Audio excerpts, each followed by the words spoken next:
took far more risks with jumping out of airplanes and skydiving. I had excellent support from my husband. What kind of strategies do you use, Arthi, in terms of making sure that you have that sustainable, positive approach to your leadership? A curious perspective, even, if you want to call it that. That is what's really relevant.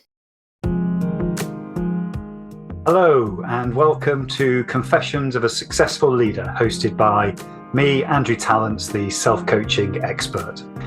In each episode of the show, we hear the insightful confessions of a successful leader who wants to inspire others to live their professional and personal dreams. I am always keen to hear your feedback, particularly in relation to the kinds of leaders you would like me to invite onto the show in future. But for now, sit back, relax, and enjoy the rich insights from our special guest.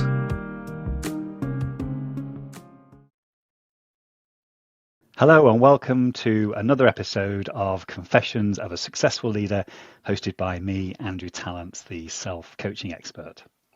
I'm delighted that Arthi Rabikrisson has joined us in the studio today. Arthi believes that in this dynamic world we can find balance through empathy, encouragement, and boosting agility to unlock our latent potential to achieve phenomenal results. Arthi has been coaching informally since 2015 as an internal coach, and formally since becoming a business owner in 2019 with experience of over 2,000 coaching hours. The quality and depth of her expertise as a neuroscience-based coach has been lauded internationally, garnering Arthi global awards such as Leadership Coach of the Year and Best Corporate and Strategic Advisory Firm. Over the course of an intensive 15-year corporate career in the investments industry, Arthi has led multiple successful initiatives, including equity research, talent management, capital raising, portfolio management, transformation, and coaching across various geographies and client segments in business. Her last corporate role within institutional business development allowed her to expand her expertise in capital raising across investment classes, as well as gaining detailed knowledge of and access to a wide segment of institutional clients in South Africa and globally. As a woman in finance, Arthi is passionate about coaching female entrepreneurs to be confident to pitch successfully for funding, and has worked with future females with climate entrepreneurs. She has also been and continues to be invited to be a judge on the Africa's Business Heroes platform, the Jack Ma Foundation, in Africa, and one of the largest prize-giving competitions on the continent, offering grant funding to African startups. Arthi has contributed to and co-authored the book Redefining the Rules, Incredible Women on How to Embrace Equity, which released on International Women's Day in March 2023 and became a #1 bestseller on launch day on Amazon. Her specific approach to relationship advancement has built and sustained enviable networks of institutional investors spanning the globe. She now uses these for the benefit of founders and entrepreneurs requiring startup or expansion capital.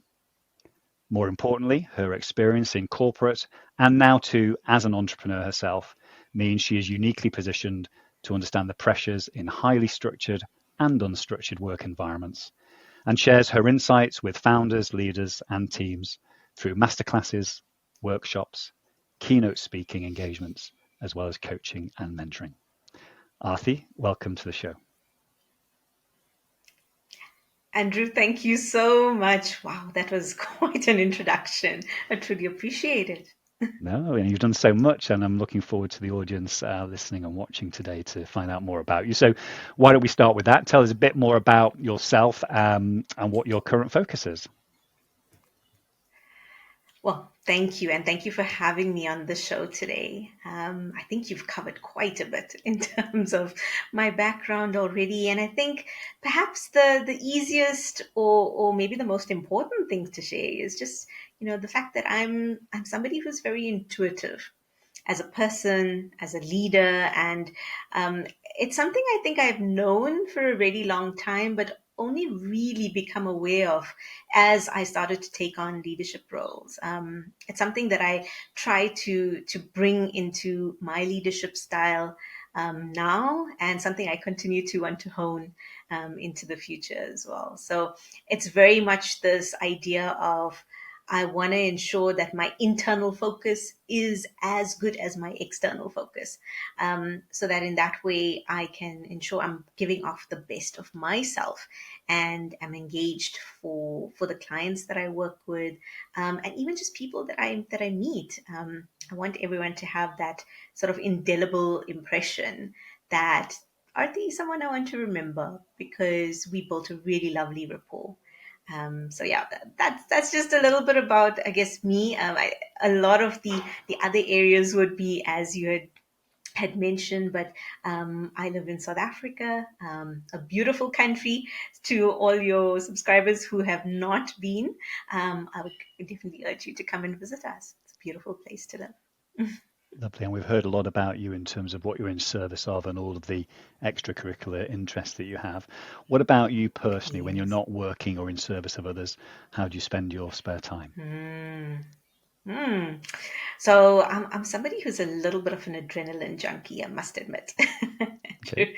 So I like to push the boundaries a lot. So sometimes it's simple things like playing a video game, which I love to do. Hmm. And I've loved that since childhood. It just gives me a little bit of a different rush.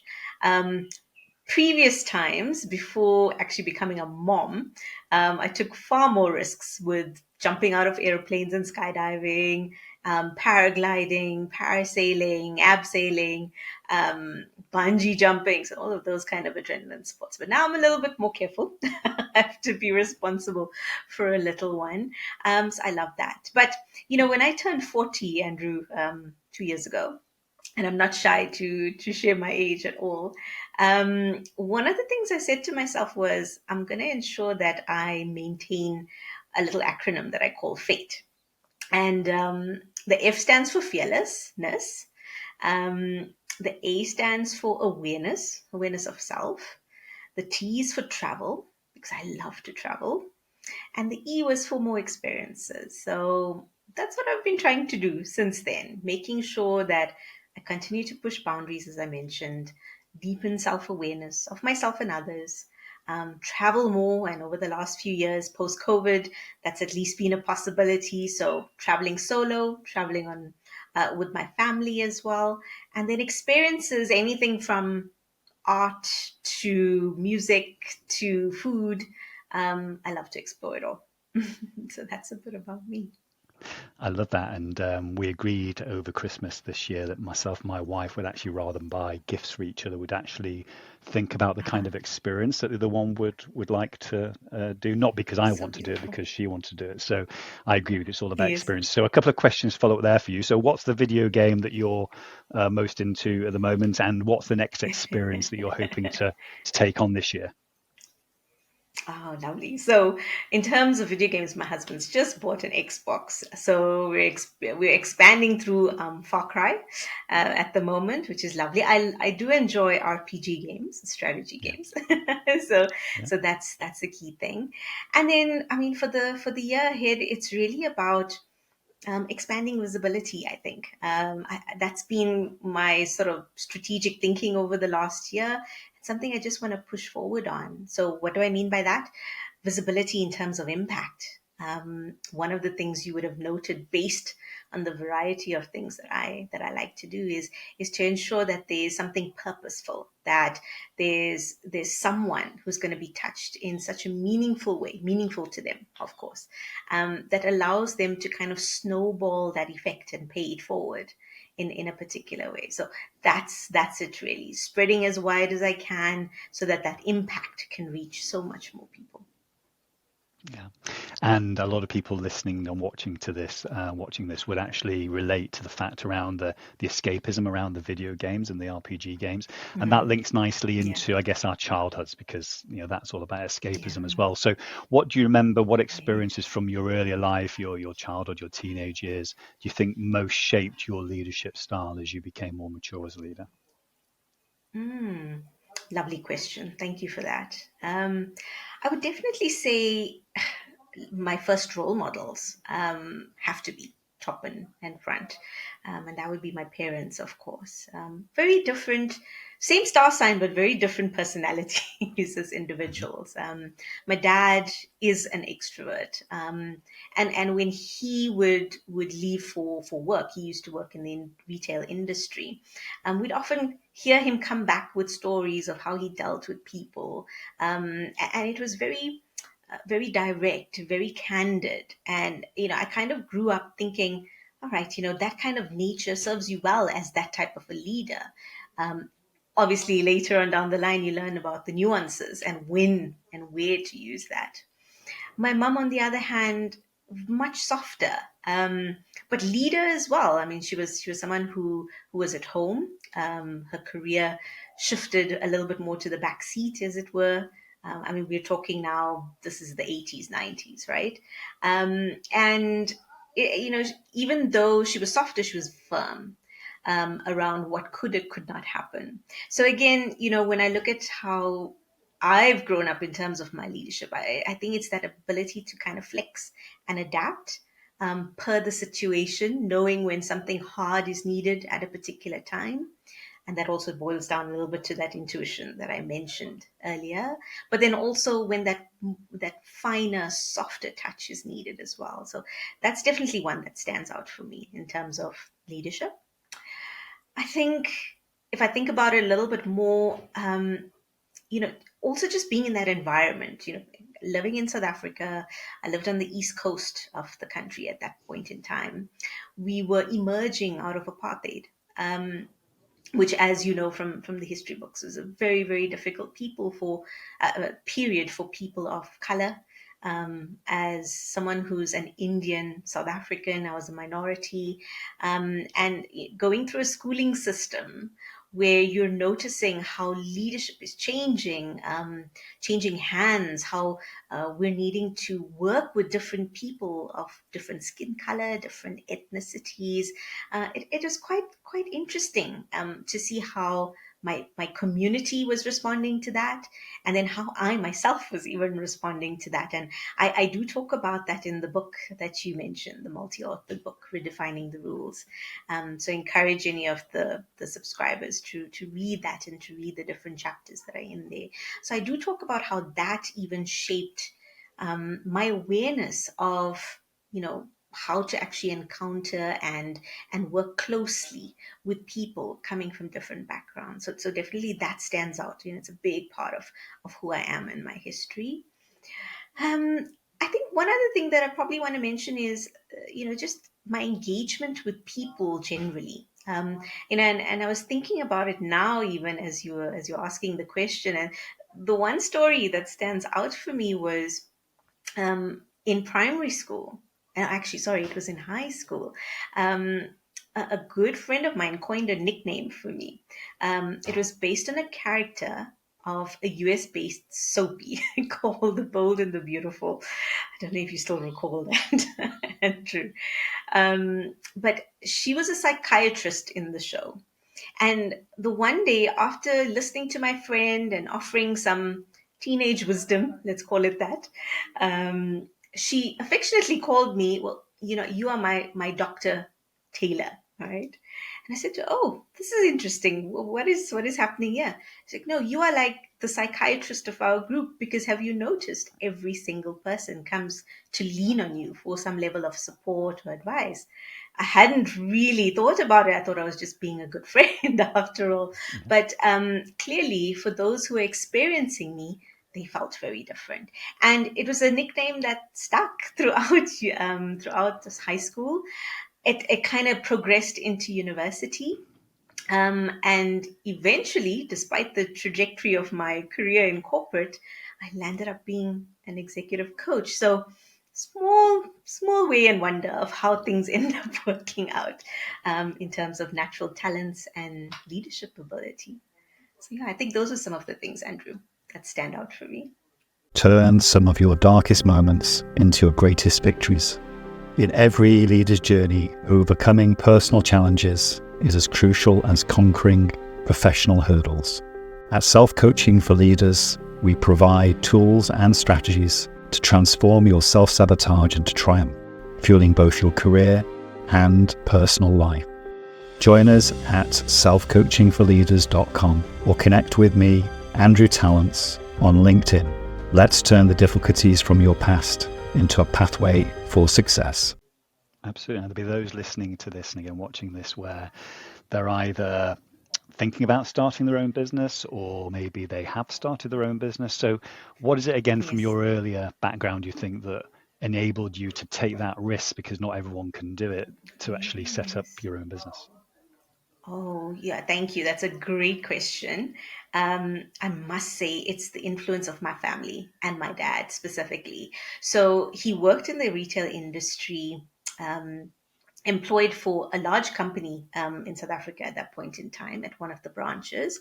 But afterwards, maybe before I even jump to that, he embarked on a number of side hustles while he was still employed, from a little tuck shop business to selling ice creams to a whole host of other things as well that I could mention. So he always had this kind of entrepreneurial drive to own something, and eventually things came to an opportune point where he was able to start running his own little retail business, a convenience store.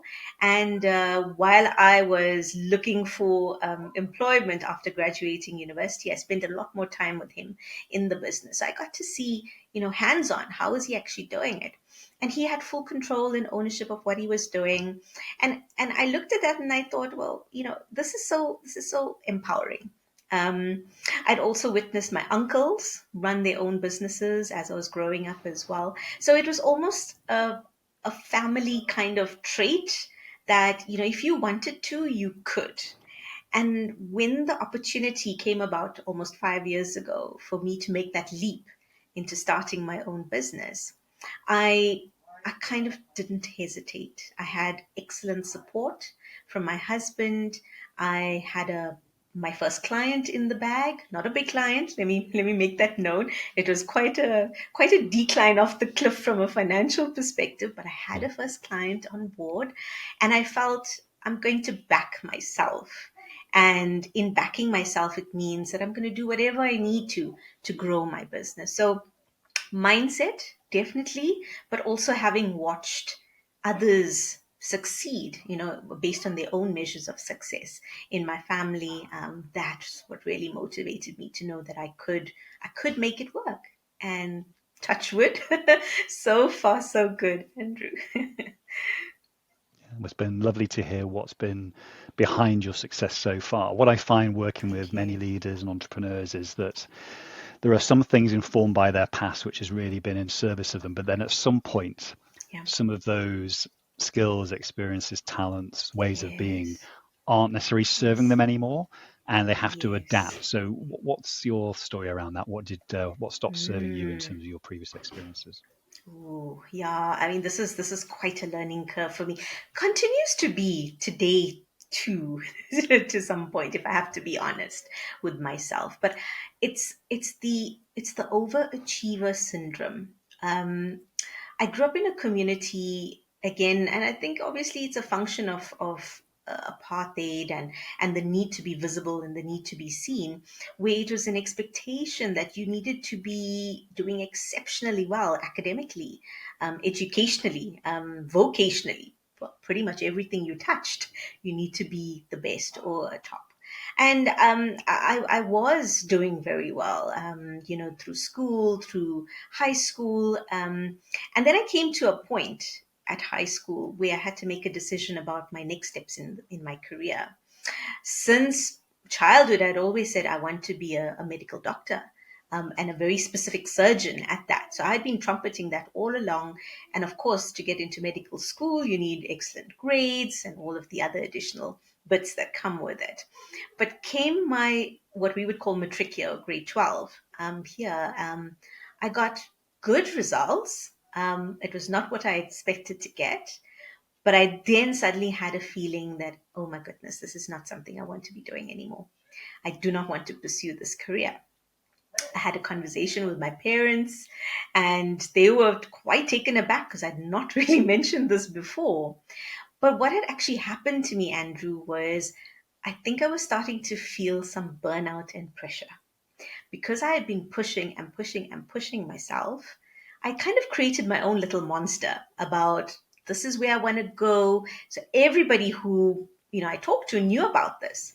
And all of a sudden it was dawning on me that I was setting myself up for failure because my heart wasn't in it anymore. So I pushed myself to get to a level where I thought I needed to be.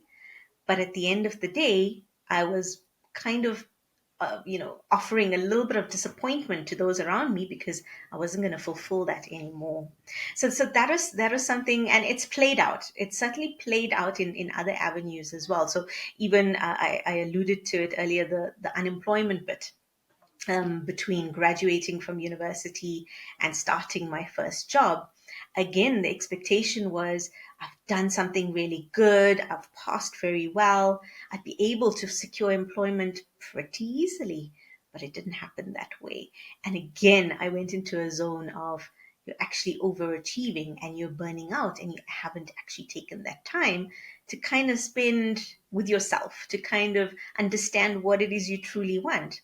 So the first job that I got was a complete departure from what I'd studied academically, but over time, it allowed me to kind of understand more about who I was. So um, if you look at my Enneagram profile assessment, Andrew, the word that stands out, my key word is tenacity. But tenacity has its drawbacks, really does push you. It's got its pros because it means I'm resilient. I pretty much am like a little dog with a bone and I don't let go very easily, but it can really drain you and can sometimes just cause you to run far below where your cup needs to be filled. So, yeah, how does it come across from a leadership perspective? I think the key learning from this is knowing that not everyone can run at the pace that you are running. Everyone does run their own race. And as a leader, I think that's something I've learned to become so much more mindful of. As a coach and through my own coach training, it's become evident that, us as leaders, we're here to coach others so that they can run their race according to their timeline, according to their success factors. And I'm truly very mindful of that because of some of these lessons I've had. Thank you for that. And that builds on another point about leaders who are listening to this. They become aware of what's not necessarily serving them.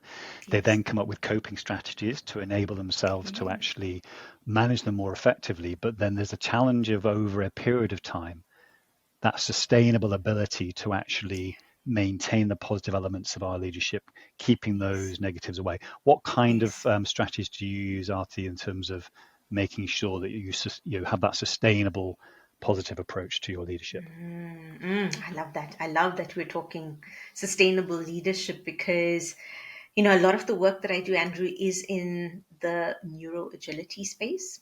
And very simply, it's about understanding the speed and the ease with which we're able to take on board information and, of course, react to it.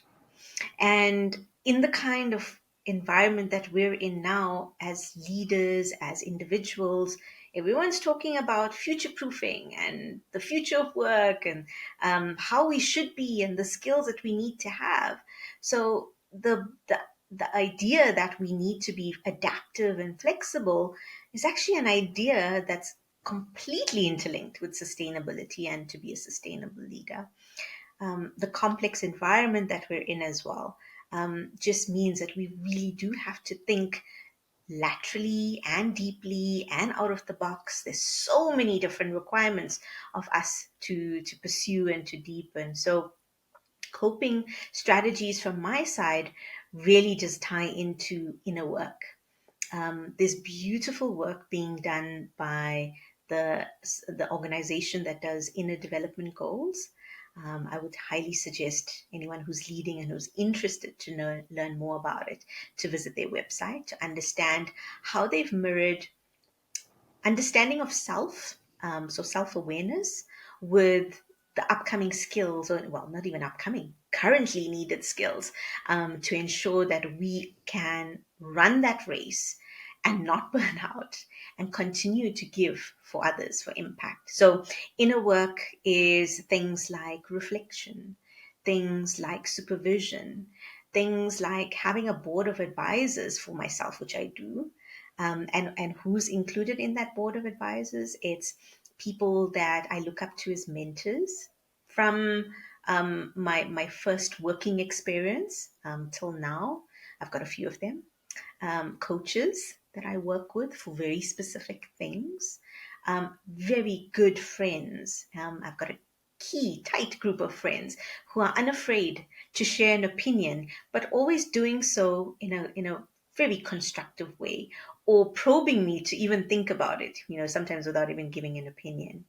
Others that I work with, colleagues who are in completely different areas of business to me. Sometimes we'll just catch up and talk about our different worlds, and that just helps me think about my own world and what I'm trying to do.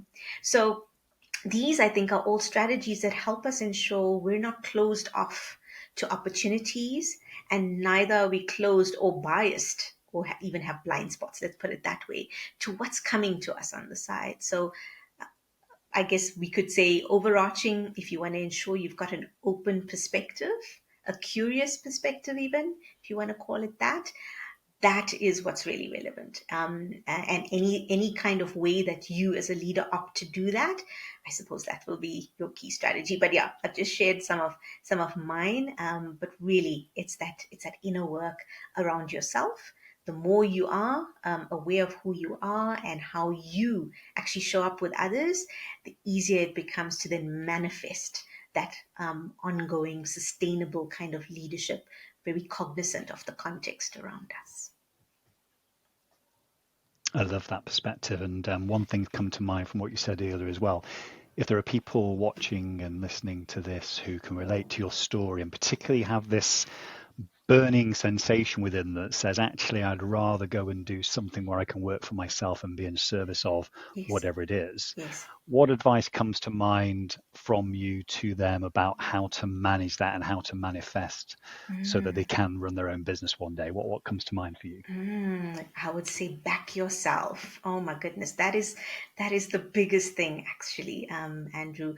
Oftentimes, I find people are at the precipice. They've got great ideas, and it sounds like it should be extremely viable, but all of a sudden they backtrack, they retreat because we're tied to a salary.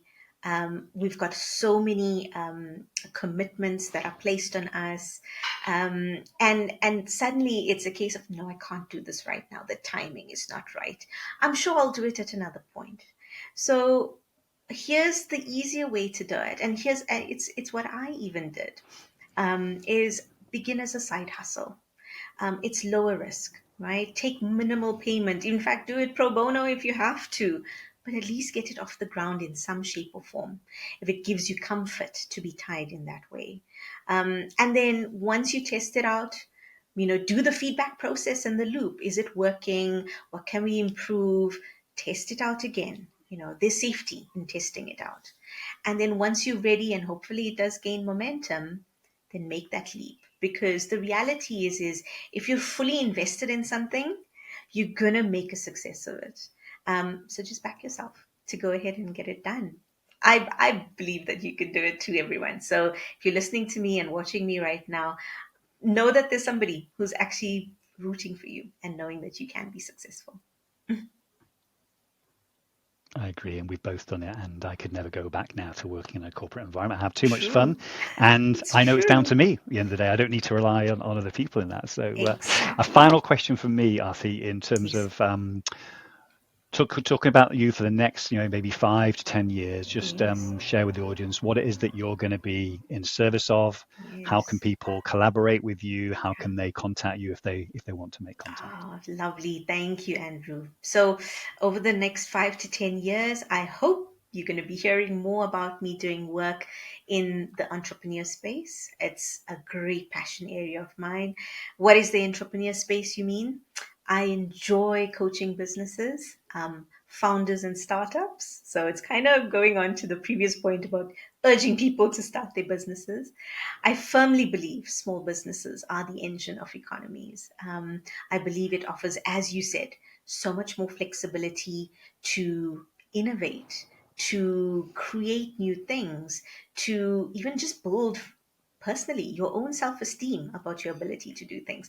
It's so many different areas that it covers. So my aim is to ensure that more businesses get the right kind of advice and coaching, get the right kind of strategic visioning to get them working, as well as the right kind of capital to ensure that they are sustainable. And in doing that, that kind of three-pronged approach, I don't think you're going to go wrong, because it means you've got support from different areas: financial, emotional, business. And who's not going to succeed if you've got somebody who's actually there walking with you hand by hand, helping you to grow and to achieve? So for me, that's what I hope you're going to hear a lot more about me, making that impact. Please do connect with me, everyone, via my LinkedIn profile. You're welcome to DM me via my website, which is www.prernaadvisory.com. And Andrew, I'm sure you're going to put it in the show notes, so I won't spell it out for everyone. And of course, if you'd like to email me directly, everybody, it's arthi@prernaadvisory.com.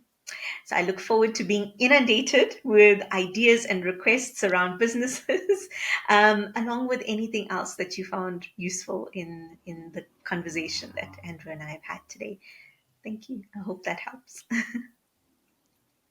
Yeah, sure. Well, Arthi, I really appreciate you sharing your experiences with our audience today. Thank you for being so open.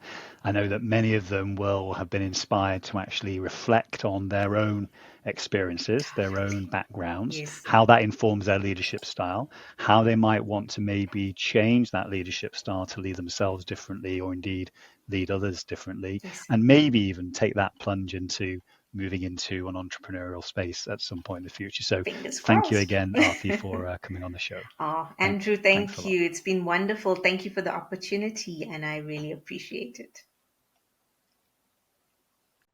I hope you enjoyed this episode of Confessions of a Successful Leader.